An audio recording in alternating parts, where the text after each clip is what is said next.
जादुई कीला। आगे जो हुआ नाकाबिले यकीन था।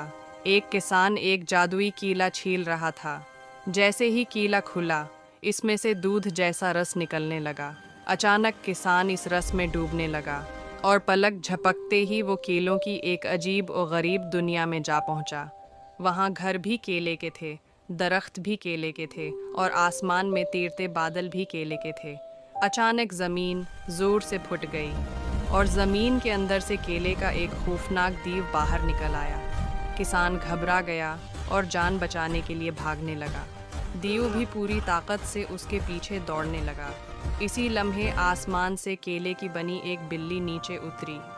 किसान फौरन उस पर सवार हो गया और बिल्ली उसे उड़ाकर वापस उसकी असल दुनिया में ले आई। किसान ने बिल्ली का शुक्रिया अदा किया, लेकिन बिल्ली उदास हो गई क्योंकि किसी ने लाइक नहीं किया और किसी ने सब्सक्राइब नहीं किया।